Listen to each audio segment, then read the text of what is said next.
केदारनाथ विधानसभा उपचुनाव में 2 सप्ताह से भी कम समय रह गया है। सभी राजनीतिक दलों और उनके प्रत्याशियों ने चुनाव को लेकर अपना प्रचार और दावे तेज कर दिए हैं। उपचुनाव में 6 प्रत्याशियों ने नामांकन कराया है, लेकिन मुख्य मुकाबला भाजपा और कांग्रेस के बीच ही नजर आ रहा है।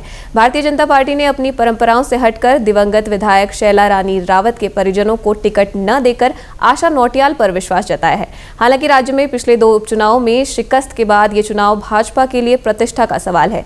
भाजपा नेताओं ने अपनी पार्टी की जीत का भरोसा जताया है। मुझे तो ये लगता है कि सभी कार्यकर्ता, सभी पदाधिकारी और जनता का जो सहयोग मिल रहा है, आज हम केवल जीत का अंतर कितने अधिक मार्जिन से बढ़ पाए उसके लिए हम प्रयास कर रहे हैं। आपने स्वयं देखा होगा कि पूरे क्षेत्र में सभी लोगों का जो रुझान है, सभी लोगों का जो आवाज है कि भाई मोदी जी और धामी जी ने ऐतिहासिक काम किए हैं। हमारे केंद्र में माननीय प्रधानमंत्री नरेंद्र मोदी जी के जो कार्य हैं, प्रदेश में मुख्यमंत्री पुष्कर सिंह धामी जी के जो कार्य हैं, उससे प्रेरित होकर के यहाँ की जनता पूर्ण रूप से भारतीय जनता पार्टी के साथ है। जहाँ तक मैं आपको बताऊं, एक चीज़ कहना चाहूँगा कि केदारनाथ से माननीय प्रधानमंत्री मोदी जी का पूर्ण एक स्नेह है और लगातार केदारपुरी का जो आज आप देख रहे भव्य और दिव्य निर्माण उनके द्वारा किया गया है, उसके लिए जनता पूर्णतः प्रशंसित है। उधर कांग्रेस कई स्थानीय मुद्दों पर राज्य सरकार को घेरने की कोशिश कर रही है। केदारनाथ सोना प्रकरण से लेकर दिल्ली में केदारनाथ धाम बनाने, केदारनाथ यात्रा से जुड़ी समस्याओं को कांग्रेस प्रमुखता से उठा रही है। पूर्व मुख्यमंत्री हरीश रावत से लेकर प्रदेश अध्यक्ष करण माहरा, नेता प्रतिपक्ष यशपाल आर्य, गणेश गोदियाल समेत वरिष्ठ कांग्रेसी नेता अपने प्रत्याशी मनोज रावत के पक्ष में प्रचार कर रहे हैं।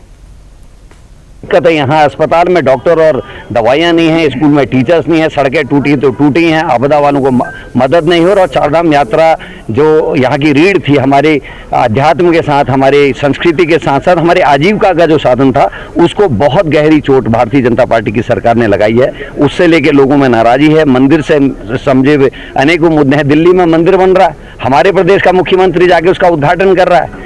पंच केदार सुना था, छठा केदार बनाने की जो कोशिश हो रही थी, उसको लेकर खासा रोष लोगों में है।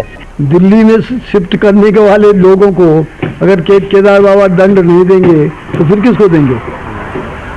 तो अगर रुष्ट हो गए, भगवान शंकर अगर किसी पर रुष्ट हो गए तो निश्चित रूप से उसको दंड मिलेगा। और इन्होंने केदारनाथ की जनता का जो शोषण किया है, जो उनका रोजगार छीना है, उसका दंड भी इनको मिलेगा। केदारनाथ में उत्तराखंड क्रांति दल भी मजबूती के साथ चुनाव की तैयारी कर रही है। यूकेडी का कहना है कि लोग अब परिवर्तन चाहते हैं।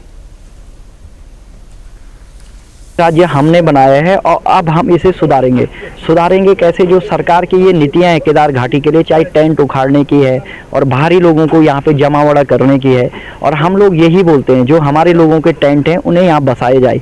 वो कैसे बसाए जाए? हम लोगों के लिए तो सारे डॉक्यूमेंट्स मांगते हैं, प्रधान के लिखा हुआ ये सारी चीज़ें, और बाहर वाले का जो बाहरी आता है उस पर कोई भी कौन उसका प्रधान है, कौन उसका वो है जो उसको लिख के दे रहा है यहाँ पे बस।